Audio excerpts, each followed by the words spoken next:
My name is Rhapsody and welcome back to Elden Ring, the study hall entrance here in the Karian study hall. We have the inverted hourglass ready to place.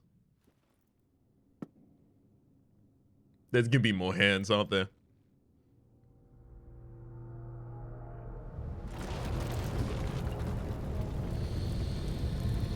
Oh, there's gonna be more hands.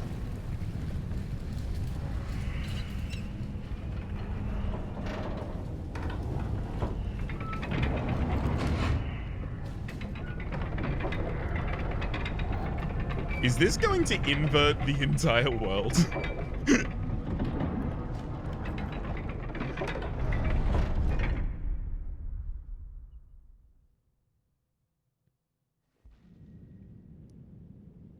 Okay, so I have the option to remove the inverted statue. Outside is normal. Ish. Well, normal within a certain parameter, you know? Normal for this world as far as I know. So I've got to guess then it's the tower that has inverted.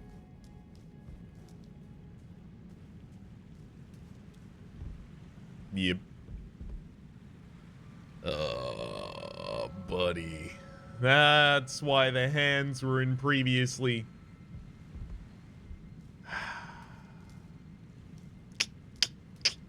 Well. I think the first things we're going to have to do, or one of the first things I'm going to have to do, is remove the inverted statue,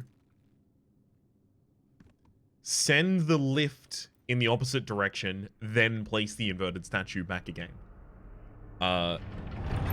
Rather than letting it do the full animation every single time, I'm going to skip that a little bit there.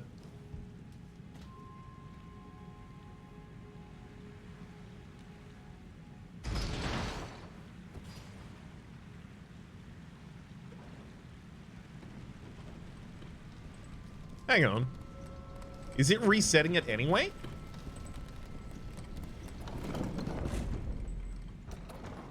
One second. Because that was toggling the position of the lift. Now replacing this.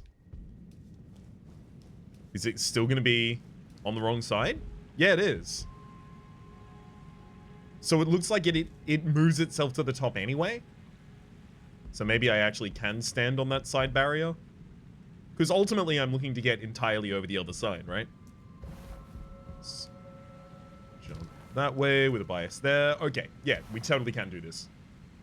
Man, why do I have to have this weapon for it?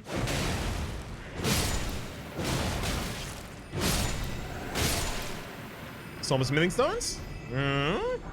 Very glad to have them, despite the fact that the ones you are giving me are the least useful.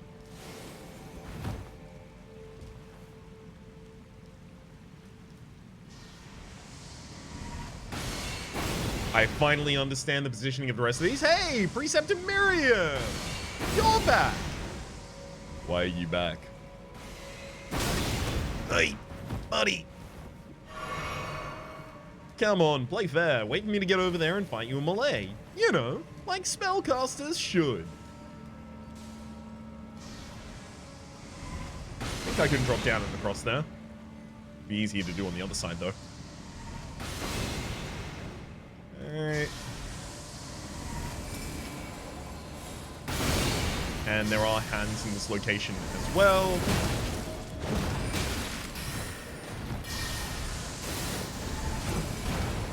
No! I just want to knock you off, please.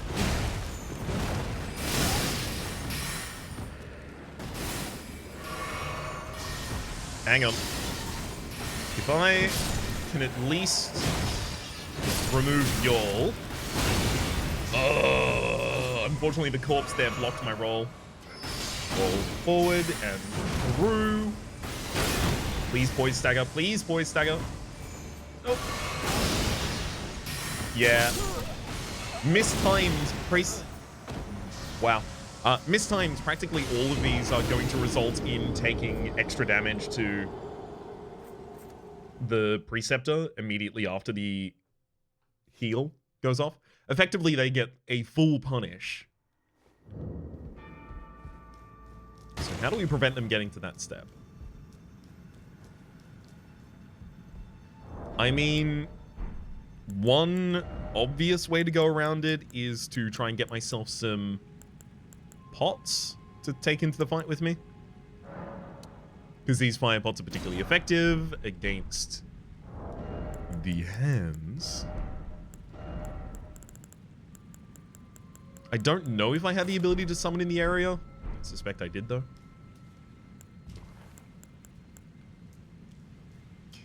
Okay.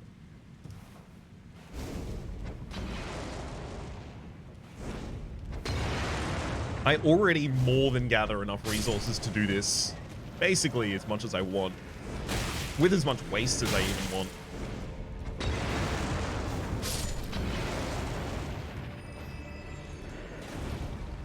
Get him.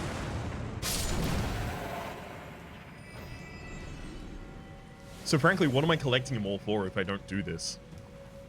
Let's go around the safe way this time.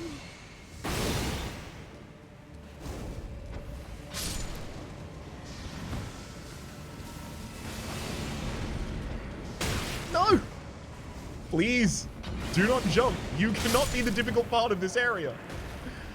You need to leave that to the preceptor. You know, like last time we were here. Let's go Flask of Wondrous Physic early.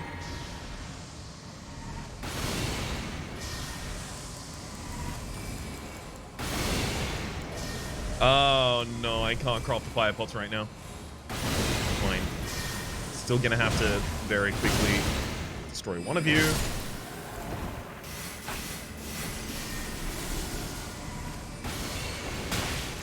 I have somehow managed to disarm myself midway through the entirety of this.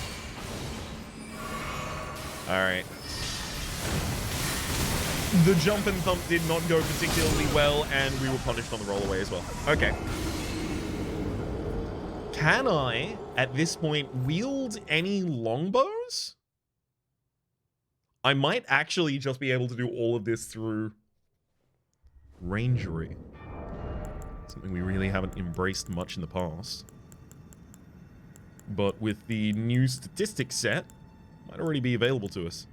The hand ballista we can actually use at this point. Yeah. Yeah, let's absolutely do that. Now, I have some perfumer's bolts. The ballista, what are you going to fire? Do you specifically tell me in some way? Only capable of firing great bolts. Okay, so... Well, there's a set of 15 ballista bolts, and that is all I have. Item crafting, can I make more? I can make great arrows, and I can make bone ballista bolts. Let's try this. Maybe this is incredible. I can also two-hand it looks like.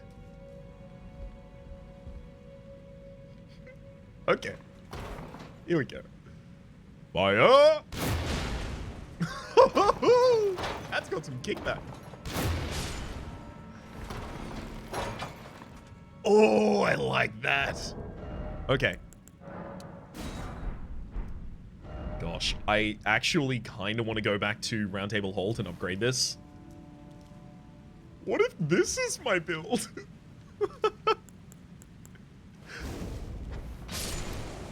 I mean, we did see the ballista very early on and decided we were probably going to want to try and use it at some point. I have been waiting for an opportunity to incorporate a longbow into this build. Maybe all of those problems just got fixed at once.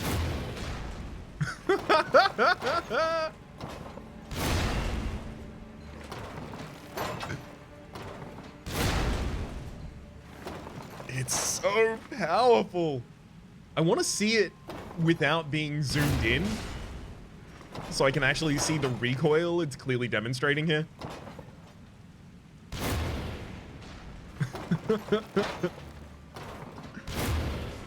One other thing I'll say as well. This doesn't have a weapon art.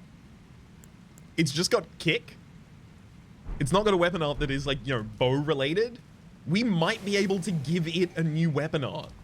Oh my god, please. Please let this work. Fire. Fire at me.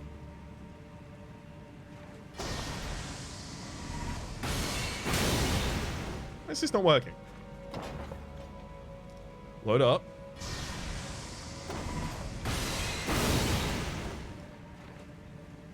Hang on. Why can I not fire at you? Am I just too close to the edge in some way? Not charging up enough?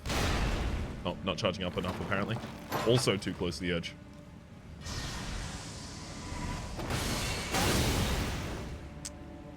Close enough for the enemy to manage to strike me there. It's really unfortunate.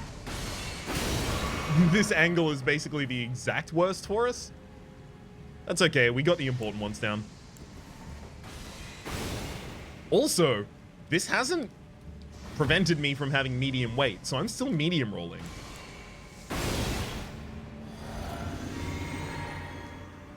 I legitimately think this might be the next part of our gameplay.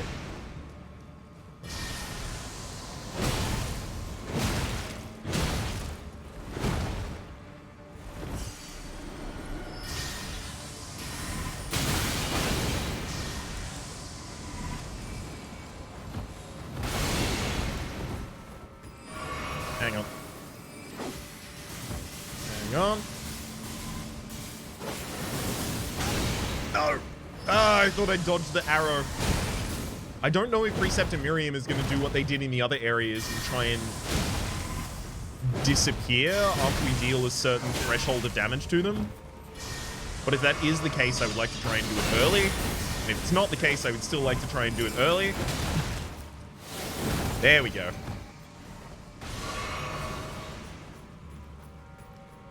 Because that'll make this guy a lot more manageable.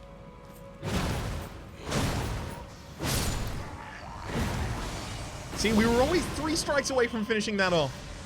Alright. Let's try this. Out for size. Woo-hoo-hoo! Get him!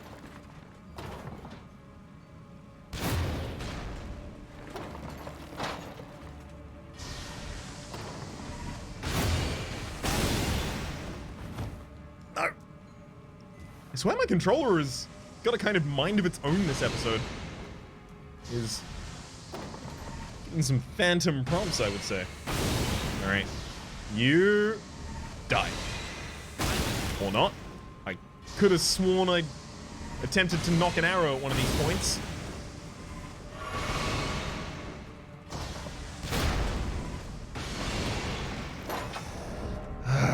Alright, fine. I'm just taking that off for a bit. Just a little too cumbersome around these corners, but after a couple upgrades, who knows? Ooh. Do want to go back over in the other direction now. Take a moment to jump down. Especially because it's a purple. I mean, come on. Worst case, it's a rune arc, and I'm still pretty happy to have it. Ooh, Mask of Confidence. Light on and check what that is. What is your description, Borders? Mask with the mouth sewn shut with gold thread. Increases arcane. When Radagon married Renala, he ordered the Carrion magic preceptors to don these masks, to make it clear that all of their matters were to be kept strictly private. So basically similar to the stitched lips of the Madokin. Increases arcane. I mean, still not super vibe. But always love to pick up a little lore. Alright, Preceptor, you're pretty close now. I think I might be able to jump and bump.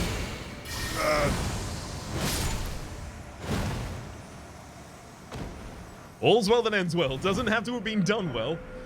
Lucidity. Find that. Which, wasn't that one of the spells? No, I think Starlight was one of the spells that Regier was selling, maybe. Lucidity. One of the sorceries of the Carian Knight family. Alleviates buildup of sleep and madness. So this is the second time recently we've been given, I think it was Focus the other time? Something very recently that would counter sleep and madness. The Carian Knights never waver. Very simple description right there.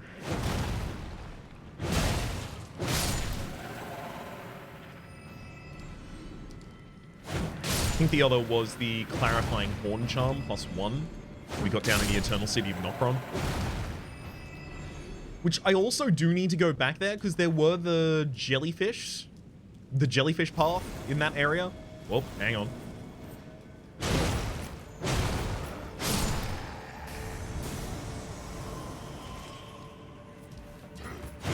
And goodbye.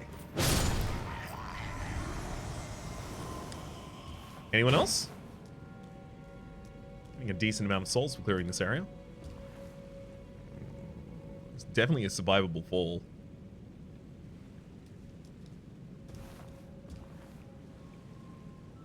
Just don't know exactly how thorough I need to be in exploring the area.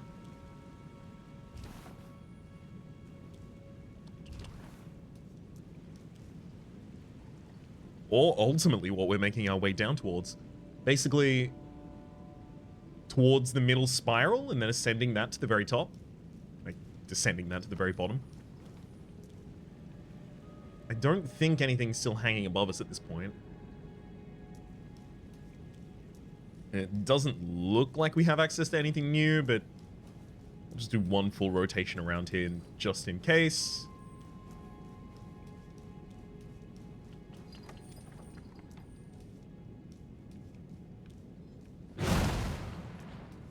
Damn. I was wondering whether or not they would fly into the sky. Would have been a nice effect. Alright.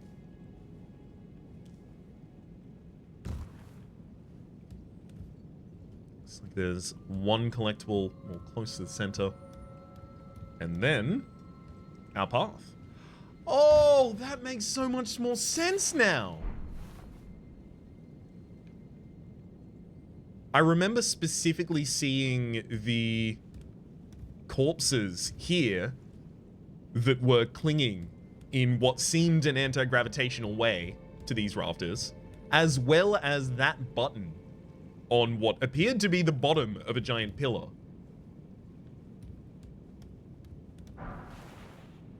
Holy proof dried liver. We're starting to actually see some counter to holy damage here. Something there might be a reason for the Carian Knights to want.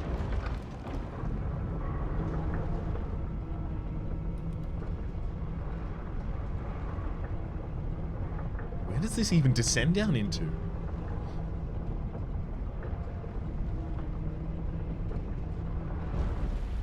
A completely upside down catacomb?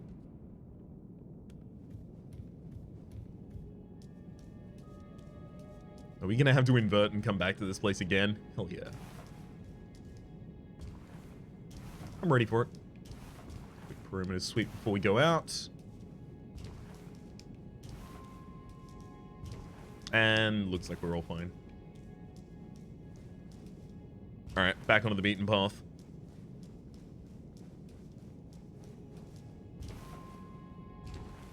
Good lord, are we actually gonna have an upside down boss?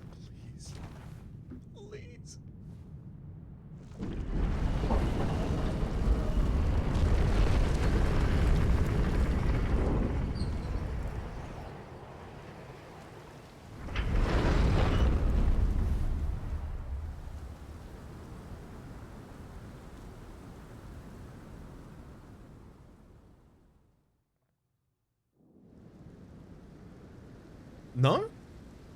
Okay, so it does just invert that building.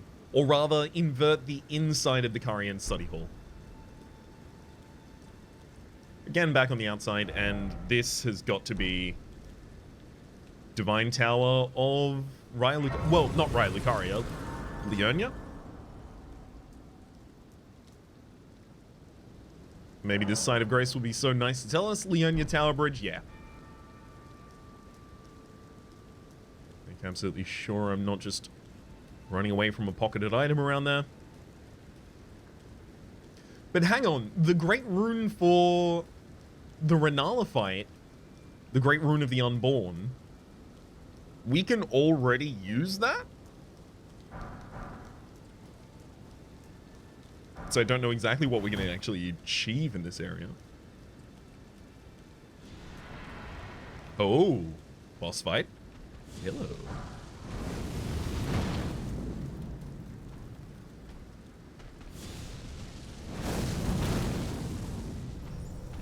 Try and set up some soul stifling here. You have a lot of health, friend.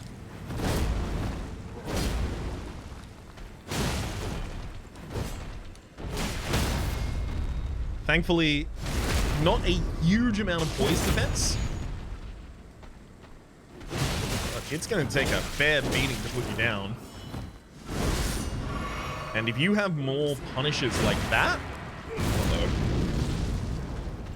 we could actually be in for a problem here.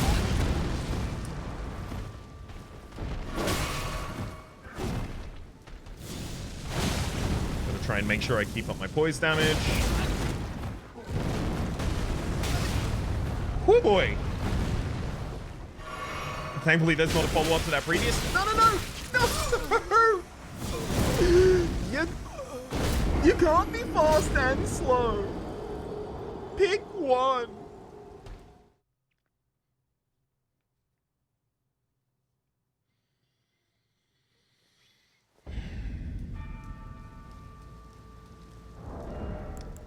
What can we change about our equipment set here?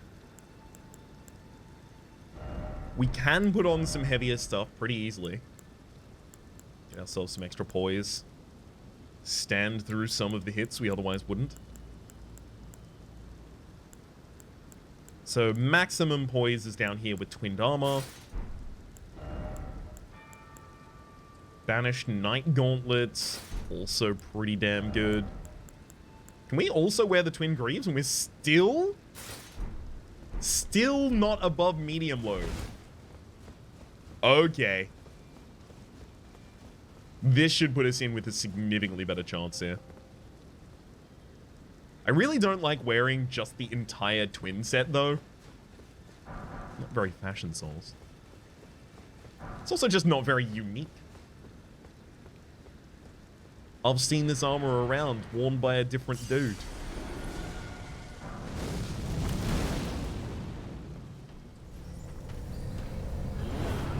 And sap some defense.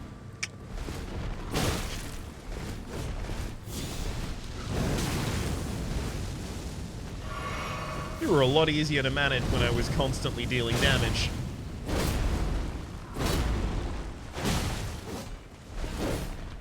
There we go. The push and pull was totally different at the time. There's gonna be like a long-range punish.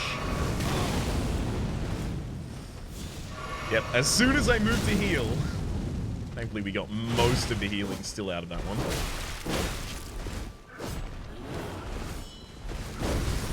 The long swipe on the ground is a pretty good hint that he's about to flick the sword in our direction.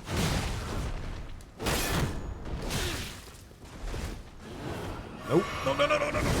Thank you. And I wouldn't be surprised if we got him down with another hit. Although maybe we've lost the timing for it now.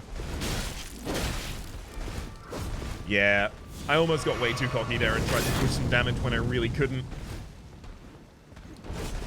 Just to try and keep up the poise damage meter, which had almost certainly already passed by that point. Oh boy.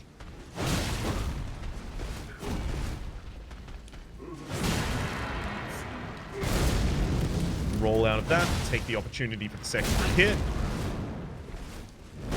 So it's about halfway through their health pool, they get the access to this. Oh no! The aggressive rapier attacks also get unlocked at that point. This guy's gonna be an absolute nightmare.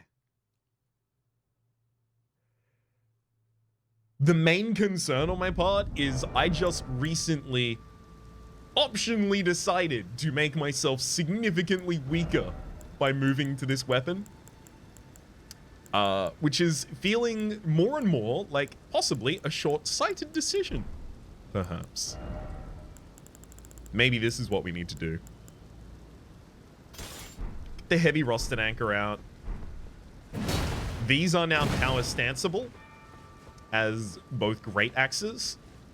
I'm gonna go check out a different Ash of War to see if I can get some better scaling on this weapon instead. Because now that I'm more of a quality build, I might be able to benefit from something else instead. Let's just undo the enhancement by base. So by base, with the C and E scalings here, we deal 395 damage per strike. So if I gave it quality enhancement, we lose almost 50 damage. That's 47 on the physical base, but we increase by 50. So we just get 3 more damage from that. Pretty minimal. Magic scaling is not going to be particularly good for us either. Super minimal for our effect. We can have it cause frost buildup. In fact, we could even try and get it to cause a cult. Unfortunately, scaling with arcane, which we really have none of.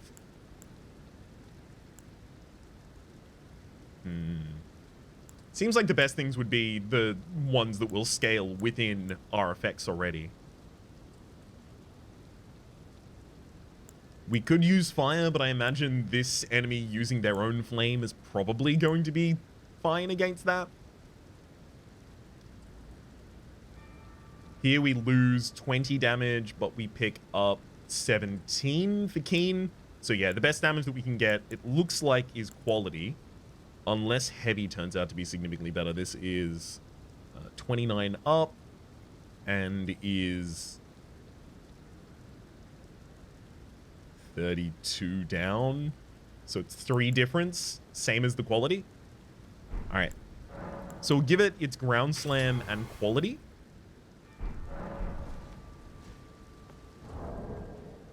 I really don't want to pop a Great Rune here because I haven't gotten used to this weapon set yet.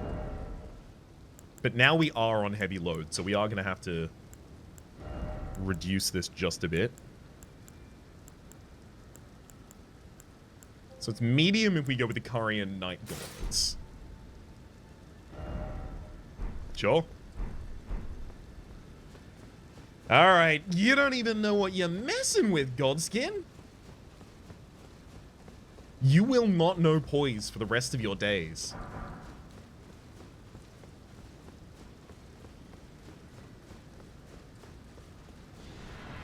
Hey, buddy.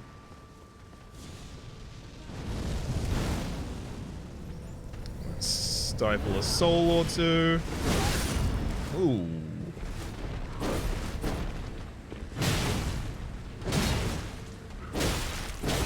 No! Please. You can't attack me. That's not the way this works.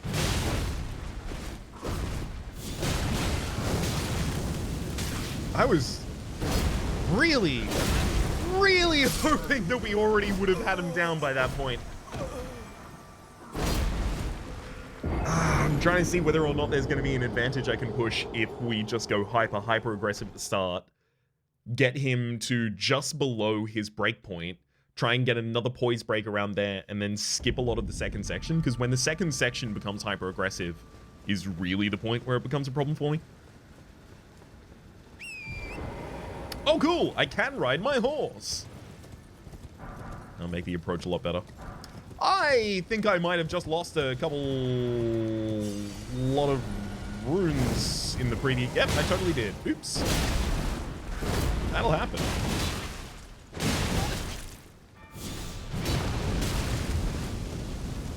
Alright, Black Flame persists for a short period of time after you are burned. So, just trying to make sure I didn't make myself too vulnerable there. Okay. Let's go for a jumping attack. This actually gives us... No! Oh, I really, really wanted to get that. That's also way slower. Really wanted to get that critical off before we went for the phase change, which is, I think, just about to happen. Right?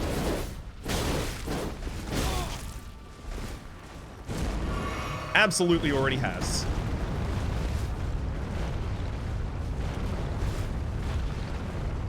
Third time?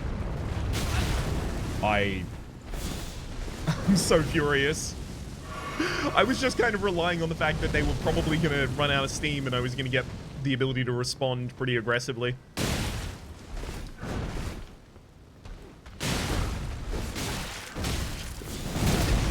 Uh-oh. It was so close. And... finish him. Okay, maybe double great axes is a build. Godskin, noble hood, robe, bracelets, and trousers. Let's have a look at the descriptions of these. Godskin noble hood. Hood made by sewing together patches of smooth skin. Godskin. Subcutaneous fat makes it plump and soft. Worn by Godskin nobles. Nobles are the most ancient apostles who are said to have assimilated in human physiology, not unlike the Crucible, the Erd Tree in its primordial form. Strengthens the Noble Presence incantation, worn by the Godskin nobles known for their 7-face aprons. Here is the Godskin noble robe. We have Godskin noble bracelets. Just their black bracelets. No new information on that one. Neither on this one. The fact that we could do that might be a hint to go back to the Divine Tower of Caelid and try my luck there as well. But also, that gives us a second Divine Tower that the Godskin have found themselves pretty obsessed with, apparently. Trying to keep all of them lonesomes. Kind of follows, though, that the God Killers would find themselves in the Divine Realms. Their compass must point exclusively here. Okay, I'm glad that there wasn't really that much to collect along the bridge, but I did have to take a slow path just in case.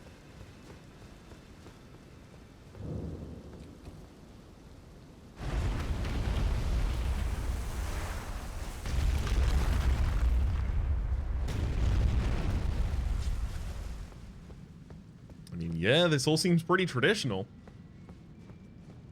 Are we? I just don't know what we're gonna unlock at the top, though. We already have the Great Rune.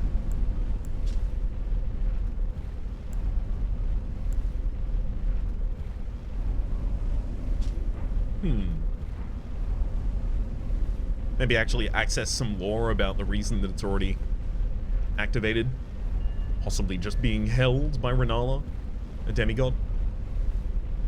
Enough to do it.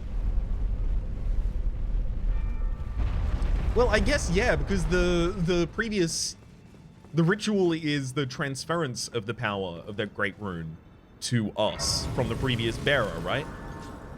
So if it still remains with Renala, obviously that don't need to happen.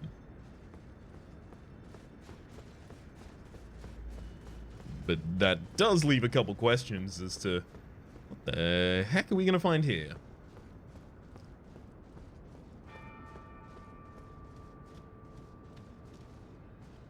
A blackened, burned corpse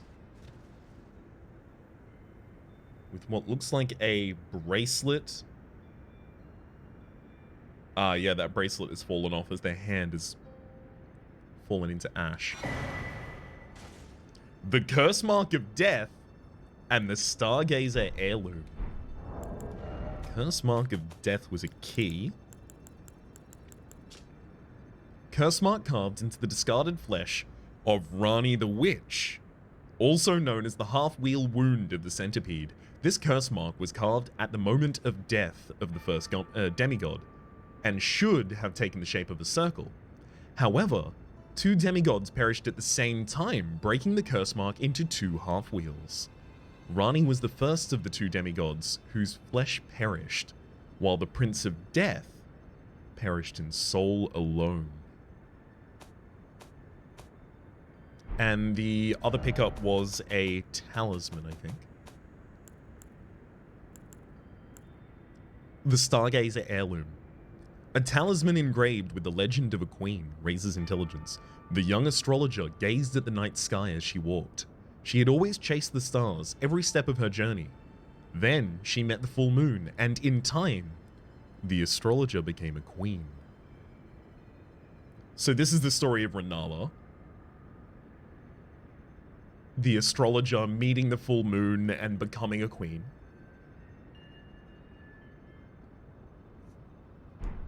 We know implications about the story of Rani. I do kind of want to go back and show her the curse mark. At the same rate, I do want to try and go and sharpen my teeth against the Divine Tower of Kaled.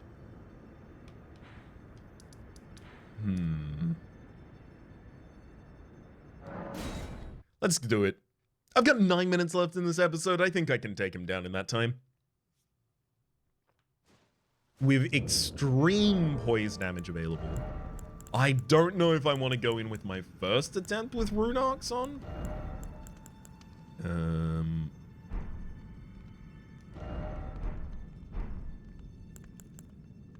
If I wield like that, yes, I will actually be able to use Magic Grease here. Although I'm probably just going to have to kill this guy to be able to free up the space to do so.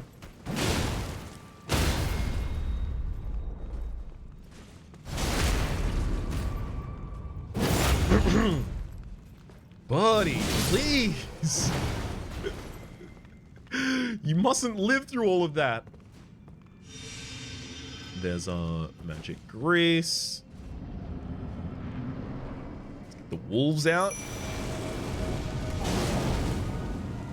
Just you and me, Godskin, and my wolves. You and me and my wolves.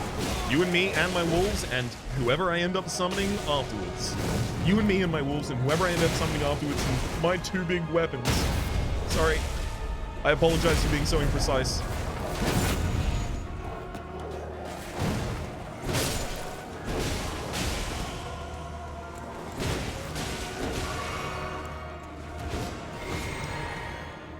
I'm gonna need to try and take some pressure off the wolves if I want them to survive at all. I can already think I might be better served by bringing in a different summon for this fight. One that comes to mind is possibly the Great Shield wielders. The Inverted Hawk, the Fallen Hawk. Which of them can I actually even afford to summon? Probably the area I should start with. So I can get the Ancestral Follower. The Ratons, Soldier Lucari Ashes. Wait. Yeah, Great Shield Soldier Ashes are too much for me to be able to afford. I could go for a Mimic tier. That's a Renowned Ash as well. Actually.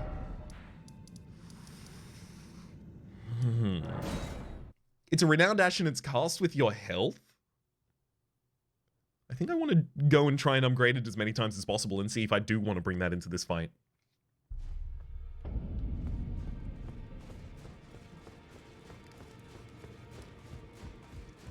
Although, I'm going to have to pop one of these at the very least for it.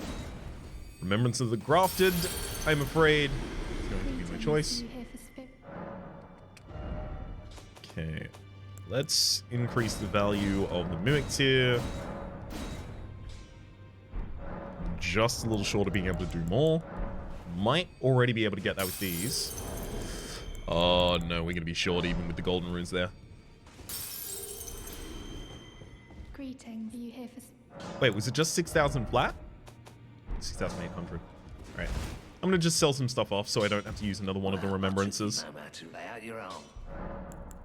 Selling the... all of the crystal darts and fan daggers easily. The glintstone scraps and gravity fans. Greet, are you here for... Perfect. Don't even have another level for the Mimic tier. We'll set it up on the summon and then go back in for the fight. About 5 minutes to take him out. I can do it. I believe. I don't think I'm going to worry about trying to get the magic grease immediately off on my own weapon. However, I will leave it available as an option on my bar, because the Mimic tier will still use those. Do I want to give it any other options?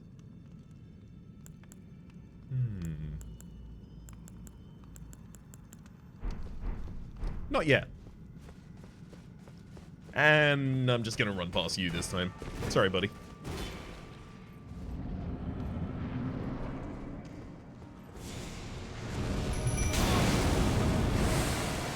Ooh.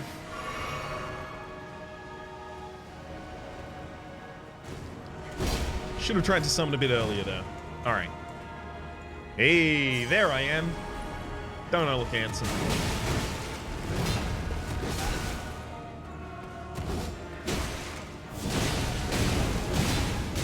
Oh, you have to be going down soon.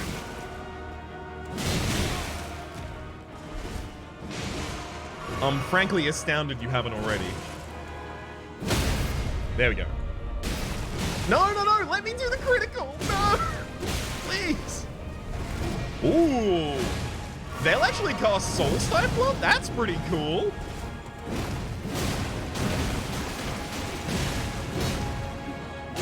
Alright, I need to back up and get myself some endurance. Oh, boy. Yeah, you're going down, Mimic tier, I think, in just a second or two. So I really want to take advantage of the time that you are here.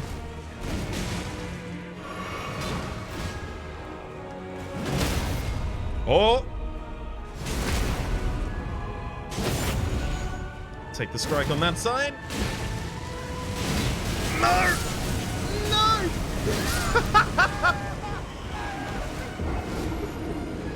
Alright, one more attempt. Godskin Apostle with your giant whirlwind of fire. Too useful in that AoE, unfortunately.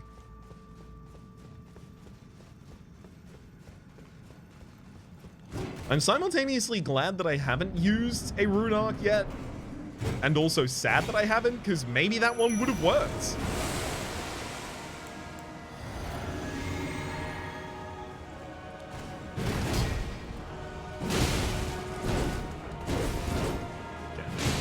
I need to be very, very careful about my endurance, because I was out of stamina a lot of the last fight, and it caused problems consistently.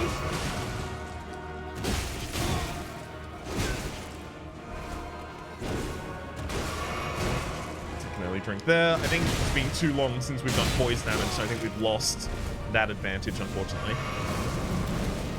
Whew, just in time. There we go. No. Thank you. Woo! Mimic tier actually allowing me to get my critical there. Yeah. It's worth trying to get a little extra damage out there, but still.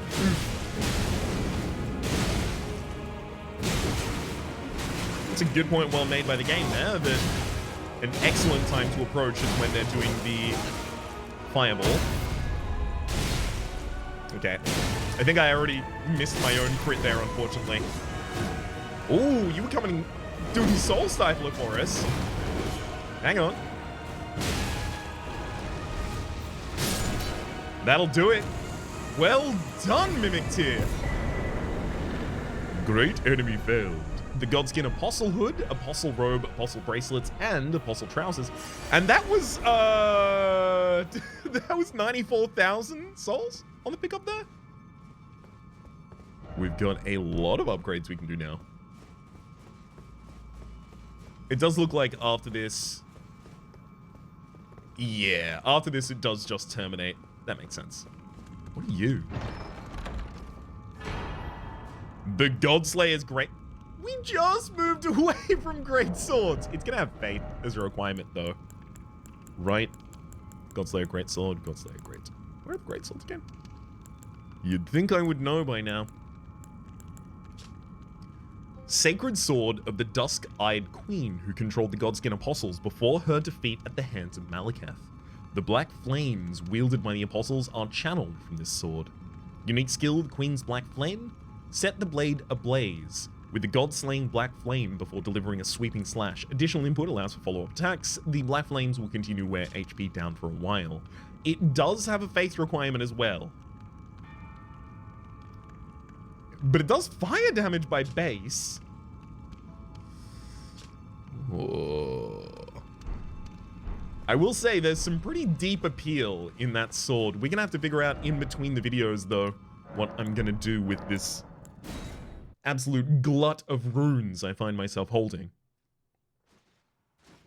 After hunting down the gods' kin, who themselves hunted down the gods, it is time for us to end the episode here in the Divine Tower of Caelid Basement. My name has been Rhapsody. The name of the game has been Elden Ring. Series playlist up in the top left. YouTube's recommendation down below. Streaming past the names of the people so generously supporting Republic on patreon.com/RhapsodyPlays. At or above the thank tier. And a special thanks this episode to Kimaru.